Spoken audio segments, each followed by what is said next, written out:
तो ऐसे ही हम यहाँ पर कुछ और हमारे पास में ग्रुप्स हैं, उनको हम देख सकते हैं। जैसे कि मान लीजिए कि हमारे पास में यहाँ पर ये वाला ग्रुप है। इस ग्रुप में आप देखोगे कि कार्बन और ऑक्सीजन के बीच में डबल बॉन्ड है। तो आप क्या करोगे, इस बॉन्ड को आप सिंगल बॉन्ड में कन्वर्ट कर दोगे, ठीक है। और ये बॉन्ड जब सिंगल बॉन्ड में कन्वर्ट हो जाएगा तो यहाँ पर दो, डबल बॉन्ड आपने हटाया तो दो बॉन्ड आप यहाँ पर लगाओगे, एक कार्बन पर और एक ऑक्सीजन पे। जो कार्बन है उस पर ऑक्सीजन जोड़ोगे, जो ऑक्सीजन है उस पर कार्बन जोड़ोगे, क्योंकि बॉन्ड किस किस के बीच में है, कार्बन और ऑक्सीजन के बीच में। ऑक्सीजन। ठीक बात है। Yes sir. शिवानी काकरान, अपनी आवाज म्यूट कर लो। सर म्यूट ही है।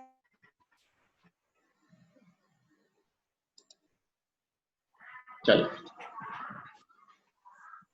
इसी तरह से हमारे पास में ये जो ग्रुप है इसमें भी हम इसी तरह से, ये जो ग्रुप है इसमें भी इस तरह से, और ये जो ग्रुप है इसमें भी इसी तरीके से हम उसको कन्वर्ट कर सकते हैं। ठीक है सर मेरे पास एक बार ये फर्स्ट वाला दोबारा समझा। क्या कह रहे हो? तो जिसका मास नंबर आइसोटोप में ज्यादा होता है वो ज्यादा प्रायोरिटी रखता है। ठीक है, तो इस तरह से आप यहाँ पर प्रायोरिटी ऑर्डर डिसाइड कर सकते हैं, और उस प्रायोरिटी ऑर्डर के अकॉर्डिंग बहुत सारे सब्स्टिट्यूएंट्स आपके जो हैं उनको आप एक ऑर्डर में अरेंज कर सकते हैं। जैसे कि अगर यहाँ पर आप देखोगे तो आप देखो कि जितने भी आपके हेलोजेंस हैं वो आप देखो कि आयोडीन का सबसे ज्यादा एटॉमिक नंबर होता है, ब्रोमीन का उससे कम होता है, देन क्लोरीन का होता है, देन फिर सल्फर का होता है क्योंकि सल्फर का 16 होता है, उसके बाद में फिर फ्लोरीन का होता है क्योंकि फ्लोरीन का 9 है, उसके बाद में ऑक्सीजन से जुड़ा हुआ है तो ऑक्सीजन का 8 है, फिर ऑक्सीजन ये भी ऑक्सीजन है। ठीक है, लेकिन यहाँ इसमें और इसमें क्या अंतर है, क्योंकि यहाँ पर जो ऑक्सीजन है वो किससे जुड़ा हुआ है, क्योंकि ये डबल बॉन्ड से जुड़ा हुआ है। ठीक है, तो डबल बॉन्ड इससे जुड़ा हुआ है तो ऑक्सीजन ऑक्सीजन के साथ में, और यहाँ पर ऑक्सीजन कार्बन के साथ में, तो ऑक्सीजन ऑक्सीजन से जुड़ा हुआ है, तो इस वजह से इसकी जो प्रायोरिटी है वो ज्यादा हो गई। यहाँ पर ऑक्सीजन और ऑक्सीजन है, लेकिन यहाँ ये आर का मतलब है कोई एल्किल ग्रुप, तो ऑक्सीजन कार्बन से जुड़ा हुआ और यहाँ पर ऑक्सीजन हाइड्रोजन से जुड़ा हुआ है, इसलिए इसकी जो प्रायोरिटी ऑर्डर है वो ज्यादा है इस OH से। फिर आप देखोगे कि ऑक्सीजन से कम होती है, फिर 7 नंबर जो है वो आपका नाइट्रोजन का आता है, और ये नाइट्रोजन आ गया।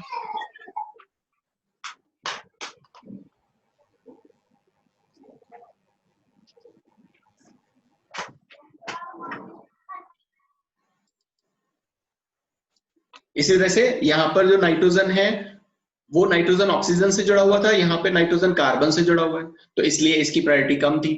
यहाँ पर आप देखोगे नाइट्रोजन जो है वो हाइड्रोजन से जुड़ा हुआ है एक तरफ, तो इसलिए इसकी प्रायोरिटी और कम हो जाएगी। फिर नाइट्रोजन के फिर और हम चलते हैं तो नीचे फिर कार्बन आता है जिसका एटॉमिक नंबर 6 होता है।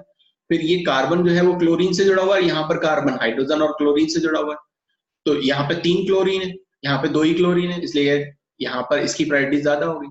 ऐसे ही फिर यहाँ पर, तो इस तरीके से आप इस पूरे सीक्वेंस ऑर्डर को देख सकते हैं और समझ सकते हैं। जो हमने यहाँ 4 रूल्स बताए हैं कि पहला रूल तो वो है जहां पर हम क्या देखते हैं कि एटॉमिक नंबर ज्यादा होना चाहिए, उसको ज्यादा प्रायोरिटी मिलती है।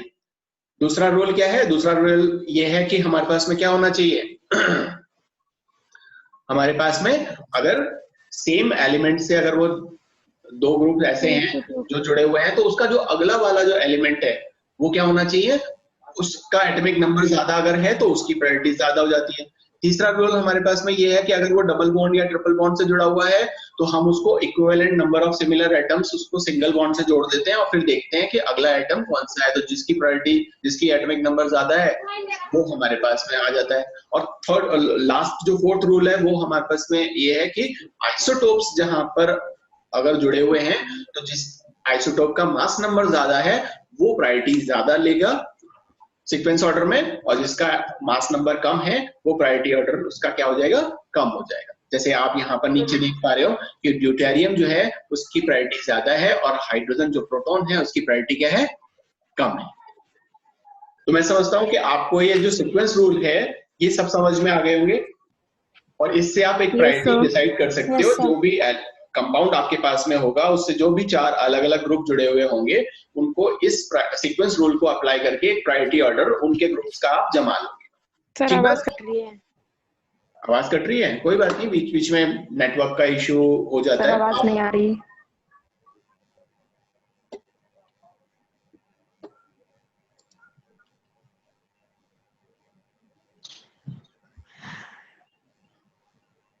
आ गई आवाज?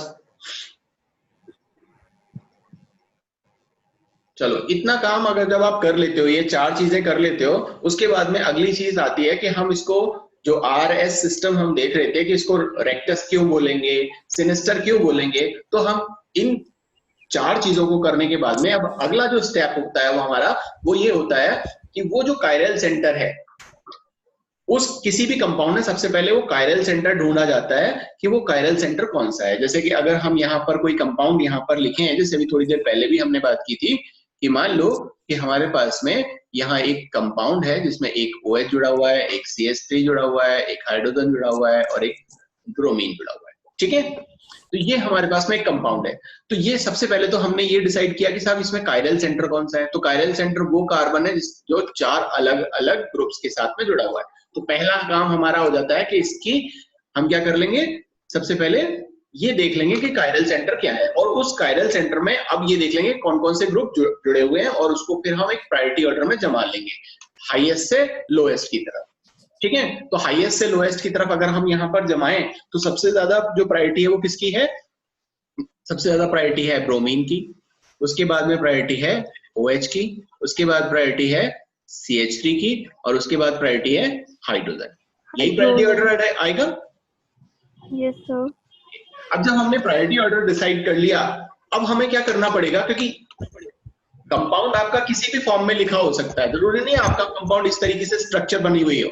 कंपाउंड की स्ट्रक्चर भी नहीं बनी हो सकती, आपको यहाँ पर मॉलिक्यूलर फार्मूला भी दिया हो सकता है, कंपाउंड जो है वो इस तरीके से भी लिखा हो सकता है कि सब ये CH3 है, ये CHOH है और फिर ये Br, ऐसा भी लिखा हो सकता है कंपाउंड। और जब इस तरीके से भी कंपाउंड लिखा हो सकता है तो देन फिर आप क्या करोगे?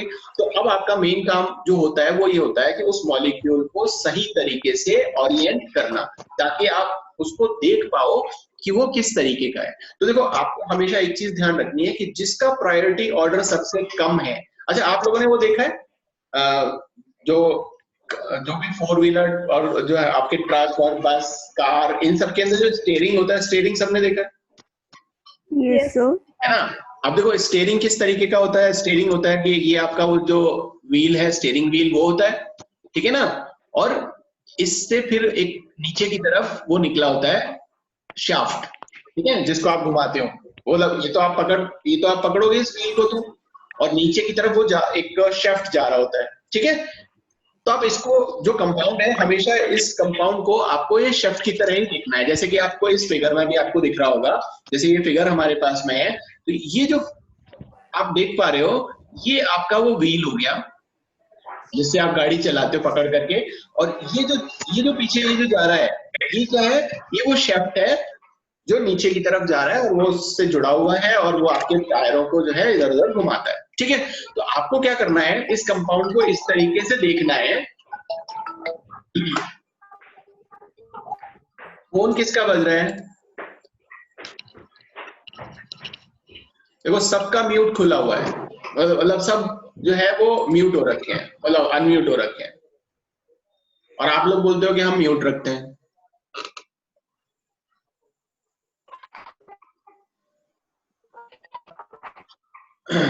सर आवाज बहुत ज्यादा कट कट के आ रही है। बेटा आवाज का तो मेरे पास में कोई वो नहीं है। अगर आपको देखो इस समय थोड़ा सा अगर इशू है भी आवाज का, तो जब इसकी वीडियो में डालूंगा तो उस समय आवाज आपको प्रॉपर आएगी, और उस समय आप इसको देख पाओगे और अच्छे से, ठीक है। तो इतना कोई इशू नहीं है। इस समय थोड़ा सा यहाँ पे अभी बारिश और काफी तेज तूफान सा आया था, तो हो सकता है नेटवर्क की वजह से आवाज जो है वो डिस्टर्ब हो रही हो, ठीक है। आगे चले, आगे चले। Yes sir. Yes sir.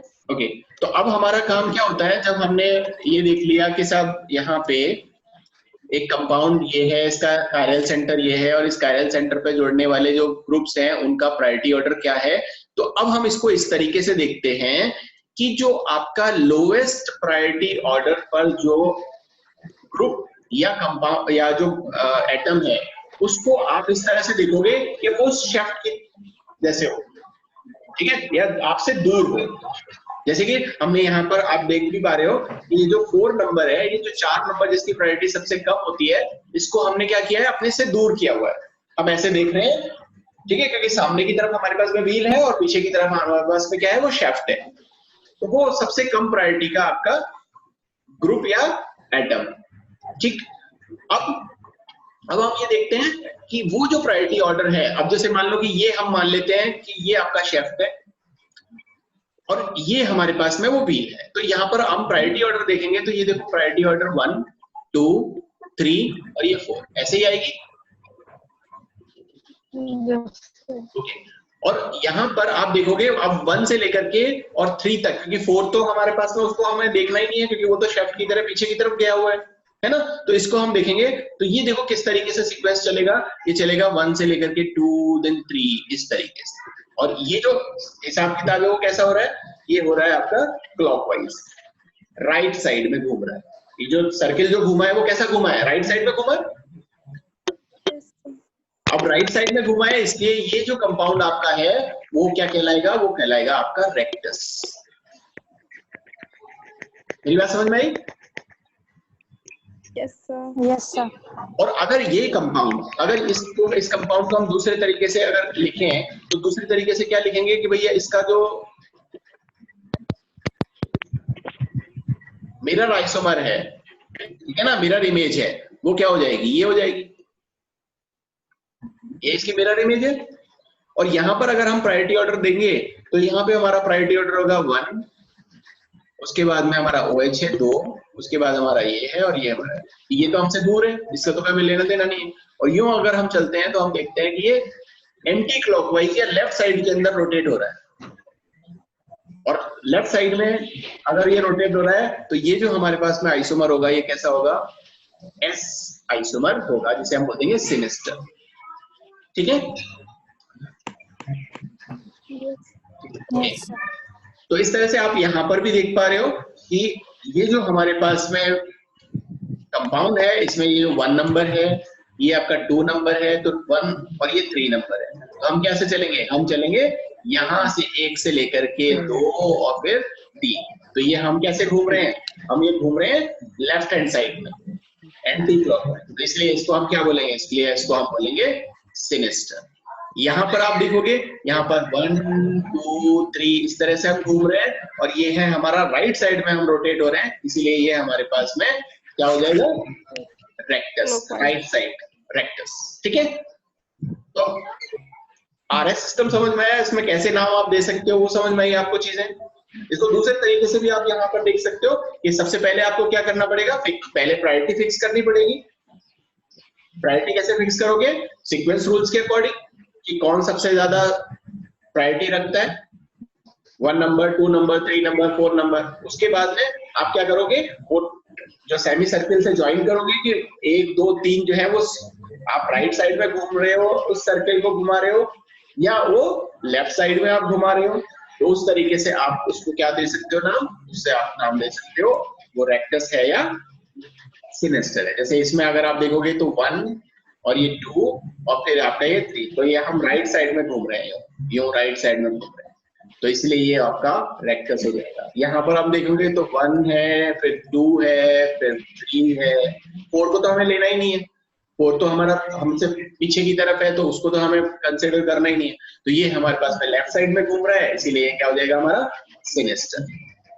ठीक है, तो इस तरीके से ये बहुत सारे और कंपाउंड हैं जिन कंपाउंड्स को आप देख सकते हो। जैसे कि यहाँ पर देखो हाइड्रोजन जिसकी प्रायोरिटी सबसे कम है वो हमेशा आपसे दूर की तरफ रहेगा, और ये जो व्हील है, ड्राइविंग जो आपका स्टीयरिंग व्हील है, वो यहाँ पर तीनों एलिमेंट जो आपके ग्रुप्स हैं या आइटम्स हैं वो यहाँ पर जुड़े। ठीक है, और इसका सीक्वेंस आप देख लोगे, देखो ये 1 है, उसके बाद में ये इधर ये वाला 2 है, ये फिर आपका 3 है। तो ये आप कैसे घूम रहे हो, राइट साइड में घूम रहे हो, इसलिए ये क्या हो जाएगा, रेक्टस हो जाएगा। यहाँ पर आप अगर देखोगे तो यहाँ पर आपका ये हाइड्रोक्सिल ग्रुप फर्स्ट पोजीशन पर है, फिर उसके बाद में ये सेकंड पोजीशन पर है, उसके बाद में ये थर्ड पोजीशन पर है। तो ये कैसे आप घूम रहे हो, यहाँ आप घूम रहे हो लेफ्ट साइड में, इसलिए ये क्या हो जाएगा आपका, ये आपका हो जाएगा सिनिस्टर। ठीक है, तो RS सिस्टम आपको समझ में आया कि RS सिस्टम किस तरह से काम करता है। Yes sir. तो यहाँ पर मैंने बहुत सारे एग्जाम्पल्स लिए हुए हैं, उन एग्जाम्पल्स को देख करके आप आसानी से पता लगा सकते हो। अब देखो यहाँ पर एक चीज और कई बार आप लोगों को प्रॉब्लम आती है कि जब कंपाउंड हमारा लिखा होता है तो हम एग्जैक्टली पता नहीं लगा पाते कि वो किस तरीके से है। ठीक है, जैसे तो हमें क्या करना पड़ता है, हमें वो फ्लिप करना पड़ता है। आप फ्लिप करके भी कर सकते हो कि हाइड्रोजन जो है वो हमेशा और हमेशा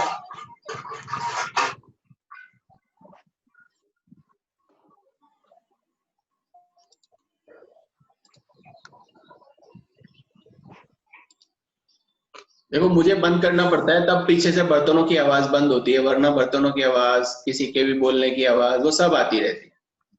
ठीक है ना, आप लोग थोड़ा सा प्लीज इस चीज पर ध्यान रखा करो।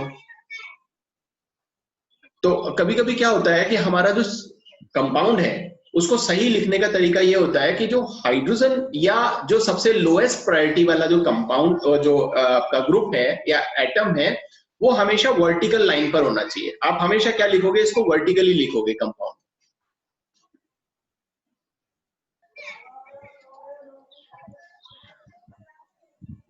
आप हमेशा क्या लिखोगे, इसको वर्टिकली लिखोगे। जैसे आप यहाँ पर लिखते हो, ये मैंने जो आपको यहाँ बताया हुआ है, यहाँ पर आप कैसे लिख रहे हो,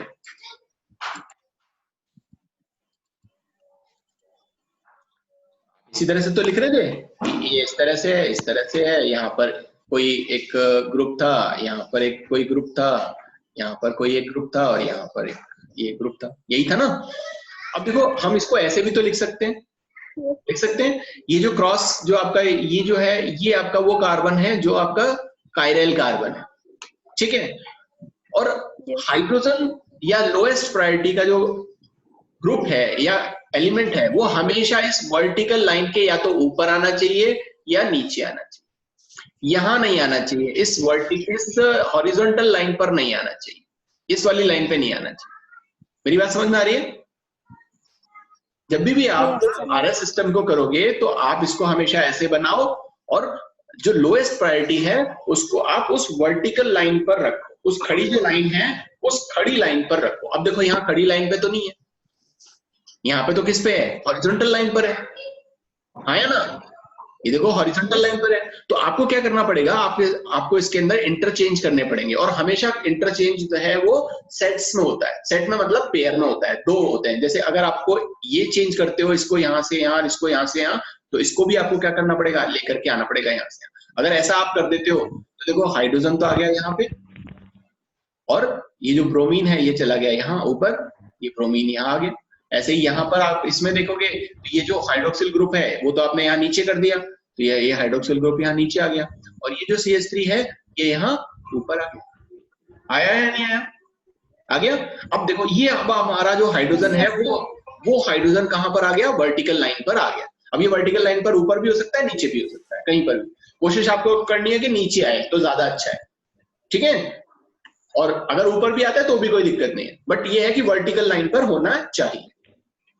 अगला अगर हम इस पर बात करें कि प्रायोरिटी ऑर्डर क्या है, ब्रोमीन, उसके बाद में ऑक्सीजन का हाइड्रोक्सिल, और उसके बाद में यही है।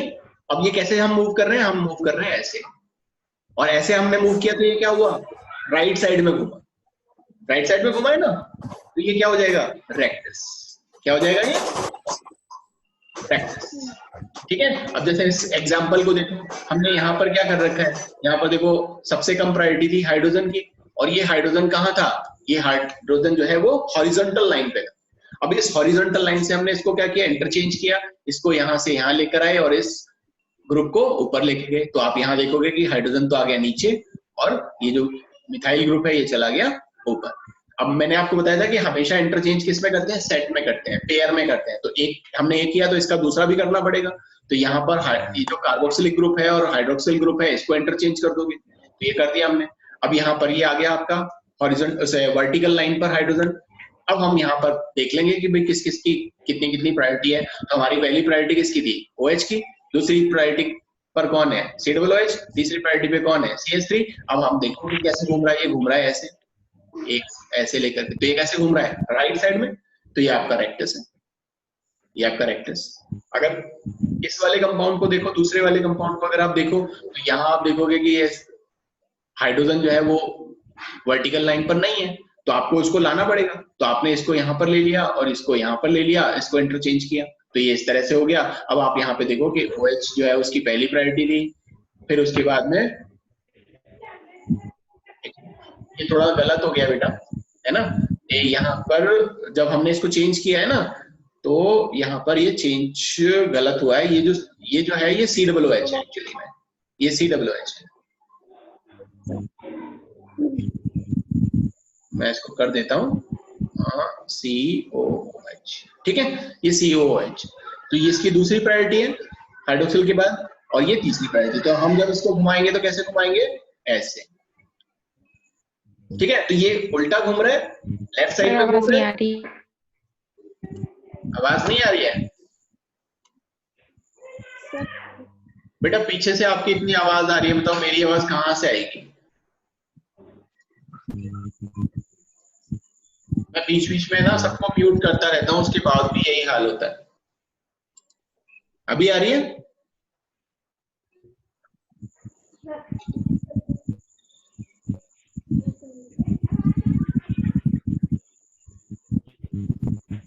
अभी आ रही है बेटा आवाज? Yes sir. ओके, तो यहाँ पर अगर हम देखेंगे तो ये देखो, ये फर्स्ट प्रायोरिटी का है, ये सेकंड प्रायोरिटी का है, ये थर्ड प्रायोरिटी का है, और ये जब हम घुमाते हैं इसको तो ये लेफ्ट साइड में घूम रहा है। लेफ्ट साइड में घूम रहा है तो ये कैसा हो जाएगा, ये आपका सिनिस्टर फॉर्म हो जाएगा। तो आप रेक्टस फॉर्म और सिनिस्टर फॉर्म इजीली निकाल सकते हो RS सिस्टम के थ्रू। किसी भी कायरल कंपाउंड को क्या कर सकते हो, उसका एब्सोल्यूट कॉन्फ़िगरेशन बता सकते हो, ठीक है। अब हमने यहाँ पर ऐसे तो नहीं देखा कि अगर वो लेफ्ट साइड में है या राइट साइड में है तो उसके हिसाब से हमने देखा। हमने ग्रुप तो नहीं डिसाइड किया ना यहाँ पे कि वो ग्रुप जो है वो राइट साइड में लेफ्ट साइड में होगा तो हमने उसको R या S नाम देंगे, नहीं। हम यहाँ पर क्या करते हैं, सीक्वेंस रूल यूज करते हैं और उसके हिसाब से फिर एब्सोल्यूट कॉन्फ़िगरेशन निकालते हैं, ठीक है। तो ऐसे ही हमारे पास में यहाँ पर भी एक कंपाउंड है। तो ऐसे बहुत सारे एग्जाम्पल्स हैं इसमें, तो इस PPT को आप देखिएगा और इस PPT में जो भी एग्जाम्पल्स हैं उनको समझने की कोशिश कीजिएगा कि किस तरीके से हमने RS सिस्टम के अकॉर्डिंग एब्सोल्यूट कॉन्फ़िगरेशन अलग अलग कंपाउंड्स की निकाली है, ठीक है। तो ये नेक्स्ट जो हमारी आइसोमेरिज्म है वो है ऑप्टिकल आइसोमेरिज्म। देखो हमने ऑप्टिकल आइसोमेरिज्म वैसे तो कल भी पढ़ी थी, कल भी हमने ऑप्टिकल आइसोमेरिज्म देखा था, लेकिन अभी जो हम पढ़ रहे थे वो पढ़ रहे थे, मैंने आपको बताया भी था कि हम टर्म्स के बारे में पढ़ रहे थे कि कौन कौन से टर्म्स इस स्टीरियोकेमिस्ट्री वाले चैप्टर में हम काम में लेते हैं। और जब हम जो भी जितनी भी टर्म्स काम में लेते हैं उनके बारे में हमने स्टडी किया, वहां पर ऑप्टिकल आइसोमेरिज्म थोड़ा बहुत उन टर्म्स को लेकर के हमने डिस्कस किया है। लेकिन अब बेसिकली हम यहाँ पर जो डिस्कस करेंगे वो एग्जैक्टली डिस्कस करेंगे कि अलग अलग टाइप की जो ऑप्टिकल आइसोमेरिज्म है, अलग अलग तरह के कंपाउंड्स में अलग अलग तरीके से कैसे होती है। तो ऑप्टिकल आइसोमेरिज्म को अगर हम थोड़ा सा क्लासिफाई करने की कोशिश करें तो देखो ऑप्टिकल आइसोमर्स बेसिकली दो टाइप्स में डिवाइडेड है। एक तो है एनाइसोमर्स और एक है डायस्ट्रीमर्स। कल हमने बात की थी कि एनाइसोमर्स क्या होते हैं। एनाइसोमर्स वो होते हैं जो एक दूसरे की मिरर इमेजेस होते हैं और एक दूसरे के ऊपर सुपर इम्पोज नहीं किए जा सकते, नहीं होते, ठीक है। और डायस्ट्रीमर्स वो थे जो एक दूसरे की मिरर इमेजेस नहीं होते। सुपर इम्पोज तो बहुत दूर की बात है, वो दोनों एक दूसरे की मिरर इमेज भी नहीं होती, ठीक है। अब एनाइसोमर्स को भी हमने दो टाइप्स में डिवाइड किया था। क्या था कि एनाइसोमर वो है जो एक दूसरे की मिरर इमेजेस है और प्लेन पोलराइज्ड लाइट के प्रति उनकी जो बिहेवियर है वो किस तरह की है।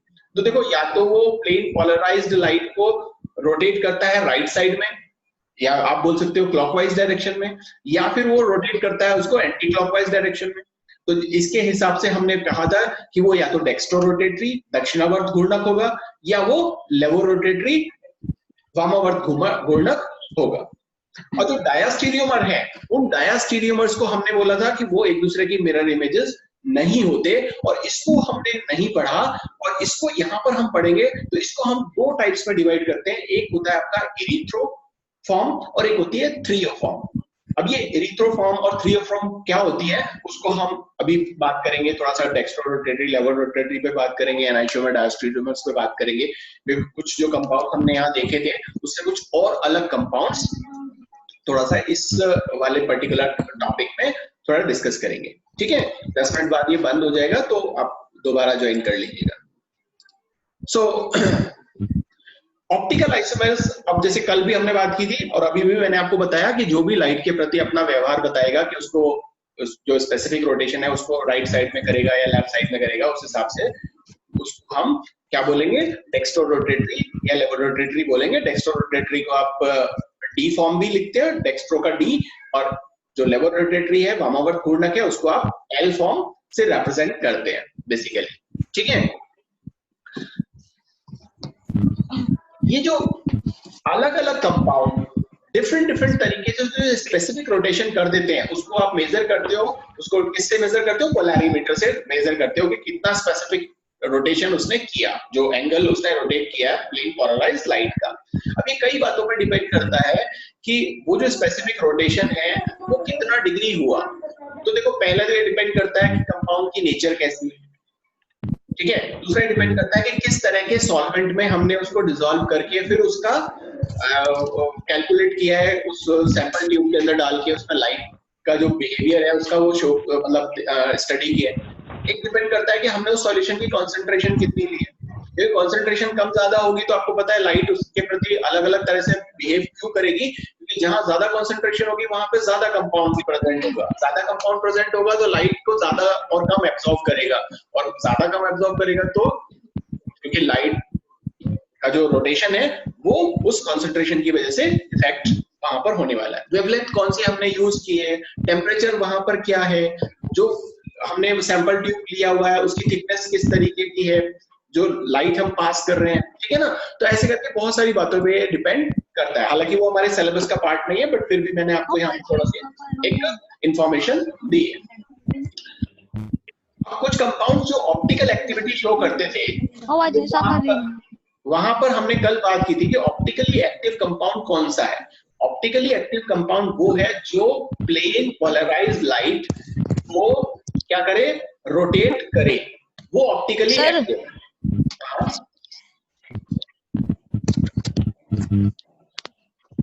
हेलो, हाँ बेटा। सर आवाज नहीं आ रही आपके साथ। तो ऑप्टिकल एक्टिविटी मैंने आपको बताई कि वहां पर क्या होना चाहिए, लाइट के प्रति उसका जो बिहेवियर है वो एक्टिव होना चाहिए, वो उसको किसी ना किसी तरीके से रोटेट करना चाहिए, ठीक है। अब कई सारे कंपाउंड्स आप देखने को आपको मिलेंगे कि स्टीरियोजेनिक सेंटर जो है वो कंपाउंड ऐसा होना चाहिए जिसमें कायरल सेंटर हो या स्टीरियोजेनिक सेंटर हो, ये आपको मालूम ही है। अब कायरल कंपाउंड में जो स्टीरियोजेनिक सेंटर है या कायरल सेंटर है उसके बारे में हम कल डिस्कस कर चुके हैं। अब कई कंपाउंड्स आप ऐसे देखते हो कि जहां पर कायरल सेंटर प्रेजेंट है लेकिन वो फिर भी ऑप्टिकली इनएक्टिव है। मेरी बात समझ में आ रही है कि कायरल सेंटर प्रेजेंट होना इस बात का इंडिकेशन कभी भी नहीं है कि वो ऑप्टिकली एक्टिव होगा। कायरल सेंटर कभी ये चीज नहीं बताता। कायरल सेंटर अगर वहां पे कार्बन अलग अलग ग्रुप्स के साथ में जुड़ा हुआ है, 4 अलग अलग, तो वो कायरल सेंटर हो जाता है, लेकिन वो ऑप्टिकली एक्टिव होगा या नहीं होगा इस बात की कोई गारंटी नहीं है। और इसके लिए हमने कल बात की थी कि टार्ट्रिक एसिड का हमने एग्जांपल लिया था, और टार्ट्रिक एसिड में हमने यहाँ देखा था कि ये जो टार्ट्रिक एसिड है, ये टार्ट्रिक एसिड, इसमें जब ये इसकी मीसोफॉर्म बनती है, और मीसोफॉर्म में आप देखोगे कि ये जो मैंने अभी आप ये एक प्लेन पास किया है जिससे आपका लेफ्ट साइड का जो कंपाउंड और राइट साइड का जो कंपाउंड का जो पार्ट है वो दोनों क्या है, इक्विवेलेंट है, एक जैसे हैं। और लेफ्ट साइड का जो पार्ट है वो लाइट को अलग तरीके से रोटेट करेगा, और राइट साइड का जो पार्ट है वो उसके अपोजिट रोटेट करेगा। जब ये दोनों एक दूसरे के अपोजिट रोटेट करेंगे जो कंपाउंड है वो कैसा हो जाएगा, ऑप्टिकली इनएक्टिव हो जाएगा। किसी टाइप का कोई ऑप्टिकल रोटेशन जो है वहां पर स्पेसिफिक रोटेशन आपको नहीं मिलेगा। जबकि देखो यहाँ पर 2 कायरल सेंटर्स थे, 2 स्टीरियोजेनिक सेंटर्स थे, और दोनों को मैंने यहाँ पर स्टेरिक एस्टेरिक से लगा करके दिखाया हुआ है, लेकिन फिर भी ये कैसा है, ऑप्टिकली इनएक्टिव है।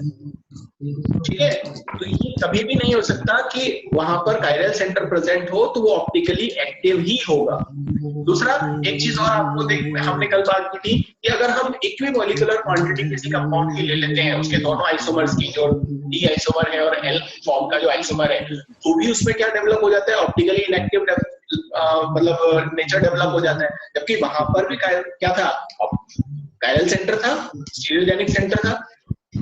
तो इस बात को आप हमेशा ध्यान रखेंगे कि असिमेट्रिक कार्बन अगर कहीं प्रेजेंट है या कायरल कार्बन कहीं प्रेजेंट है या स्टीरियोजेनिक सेंटर कहीं पर प्रेजेंट है, तो वो कभी भी ऑप्टिकल एक्टिव हमेशा होगा या नहीं होगा, वो उस बात की कोई गारंटी नहीं है। आपका मॉलिक्यूल हमेशा कैसा होना चाहिए, उसमें मॉलिक्यूलर असिमेट्री होनी चाहिए ऑप्टिकल एक्टिविटी को शो करने के लिए। अब मॉलिक्यूलर असिमेट्री क्या होती है? मॉलिक्यूलर असिमेट्री होती सर है, आप एक बार सबको म्यूट कर दो, बहुत ज्यादा आवाज आ रही पीछे से। बेटा मैं तो बीच बीच में कर ही रहा हूँ मैं म्यूट, लेकिन मैं करूँ क्या, सभी लोग वापस से अनम्यूट कर लेते हैं या पता नहीं ये सिस्टम अनम्यूट कर देता है।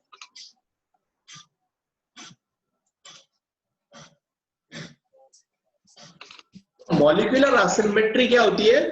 मॉलिक्यूलर असिमेट्री होती है कि उसमें किसी टाइप का कोई सिमेट्री एलिमेंट प्रेजेंट नहीं होना चाहिए। हमने कल बात की थी सिमेट्री की, परसों, है ना, जिसमें हमने बात की थी कि सिमेट्री क्या होती है। सिमेट्री वो होती है जहां पर कोई भी चीज सिमेट्रिक तब होगा जब उसको हम किसी ना किसी तरीके से दो भागों में डिवाइड करते हैं, चाहे हम एक्सिस के बेस पे करें, चाहे किसी पॉइंट के बेस पे करें, चाहे किसी प्लेन के बेस पर करें। तो अगर उस मॉलिक्यूल में अगर किसी मॉलिक्यूल में किसी भी टाइप की कोई असिमेट्री प्रेजेंट है तो वो ऑप्टिकली एक्टिव होगा, ठीक है। या इसको आप दूसरे तरह से ऐसे कह सकते हैं कि किसी टाइप की कोई एलिमेंट ऑफ सिमेट्री उसमें प्रेजेंट नहीं होनी चाहिए। अगर एलिमेंट ऑफ सिमेट्री प्रेजेंट होगी तो वो मॉलिक्यूलर सिमेट्री में आ जाएगा, और मॉलिक्यूलर सिमेट्री में आ जाएगा तो सिमेट्री में आ जाएगा तभी तो यहां पर ये हुआ क्या, ये जो आपका टार्ट्रिक एसिड है, ये टार्ट्रिक एसिड में सिमेट्री ही तो है कि हमने एक बीच में से प्लेन पास किया और वो दो अलग अलग, दो बराबर भागों में, दो इक्वल पार्ट्स के अंदर डिवाइड हो गया। तो सिमेट्री यहाँ पर प्रेजेंट हो गई, मॉलिक्यूलर सिमेट्री, वो नहीं होनी चाहिए, और वो तब होती है जब कोई ना कोई एलिमेंट ऑफ सिमेट्री वहां पर प्रेजेंट हो, ठीक है ना। तो इस बात को आप हमेशा ध्यान रखोगे। तो जैसे बहुत सारे कंपाउंड ऐसे भी हैं जिनमें कोई कायरल सेंटर नहीं होता लेकिन फिर भी वो ऑप्टिकली एक्टिव होते हैं। अब जैसे बाइफेनल्स के, अगर आप सब्स्टिट्यूटेड बाइफेनल्स ले लो, बाइफेनल्स समझते हो आप लोग? बाइफेनल्स पर हम यहाँ पर मैं बात करूँ, आपको बता देता हूँ। ये जो ग्रुप होता है इसको हम बोलते हैं फेनिल ग्रुप। ये जो ग्रुप है ये क्या है? फेनिल ग्रुप, C6H5 आप इसको बोलते हो, फेनिल ग्रुप है। और ये फेनिल ग्रुप, अगर मैंने बोला बाइफेनिल, बाइफेनिल का मतलब हो गया कि दो फेनिल ग्रुप जो है वो आपस में जुड़े हुए हैं, ये, तो ये आपका बाइफेनिल है, ठीक है। अब ये बाइफेनिल, अब इसमें अगर आप देखो कि मैं इसको अगर यहां पर इस तरीके से कर दूं तो ये दो बराबर भागों में बट गया, और ये कैसा होना चाहिए? ऑप्टिकली इनएक्टिव होना चाहिए। लेकिन मैंने क्या बात की है? मैंने बोला है bi substituted diphenyl. Bi substituted मतलब हर फेनिल के पास में दो ग्रुप जुड़े होने चाहिए। जैसे ये दो ग्रुप आप